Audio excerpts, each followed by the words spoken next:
indices and Q group. First of all, I would to study indices. Last year we studied the topic indices. Just to square. What is the index on this?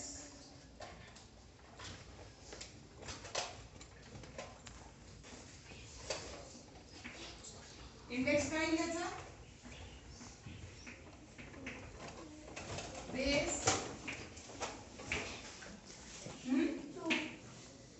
2 index सुद्धा 2 आहे आणि base पण 2 आहे. त्यानंतर जर आपल्याला हे उदाहरण सॉल्व करायचं आहे तर 2 into 2 सॉरी 2 किती टाइम्स आहे 2 टाइम्स. आपण काय करतो 2 टाइम्स काय करणार त्याचं मल्टिप्लिकेशन करणार. 2 into 2 4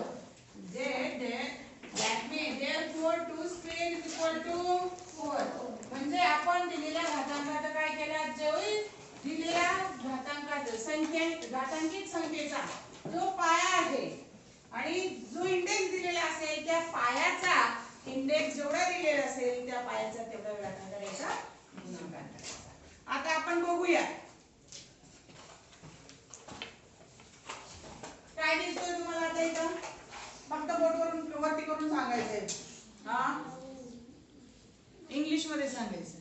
कुणाल बोल 9 raised to 7. 9 raised to 7. Base काय घ्यायचा 9. हा base 9. Base 9 index 7. Right 9 raised to 7. आता आपल्याला काय करायचंय मल्टिप्लिकेशन फॉर्म मध्ये लिहायचंय. कोणत्या फॉर्म मध्ये लिहायचंय मल्टिप्लिकेशन. बघूया मग 9 चे किती वेळा मल्टिप्लिकेशन येईल कोण सांगतो मला 7. 7 टाइम्स काय येणार आहे मल्टिप्लिकेशन कोणाचं बघा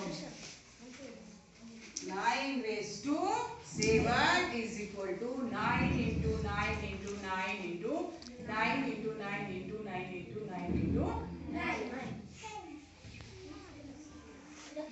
सांगा बरं मग आता याचा किती वेळा गुणाकार करणार. आपल्याला इथं आता किमतीची नाही व्हॅल्यू नाही काढायची फक्त आपल्याला काय करायचं मल्टिप्लिकेशन फॉर्म लिहायचा. आपण काय केलं 9 चा किती वेळा गुणाकार लिहिला 7 वेळा बरोबर आहे.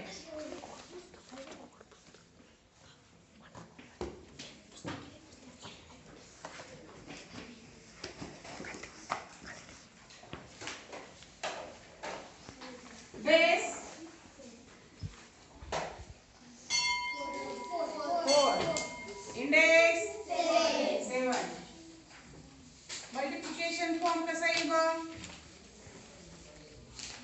हा 4 चा 4 टाइम्स काय करणार मल्टिप्लिकेशन करणार बरोबर आहे. 4 into 4 into sorry 7 into 7 into 7 into 7. अजून एक बघूया आपण हा काय दिसतोय 8 आणि ओरडायचं नाही हा 7 raised to 8. तुम्ही लक्षात घ्या इंडेक्स किती येतं 8. इंडेक्स किती आहे 8 बेस 7. तर किती टाइम्स आपल्याला 7 चं मल्टिप्लिकेशन करावं लागेल 8 टाइम्स राइट. बघा मग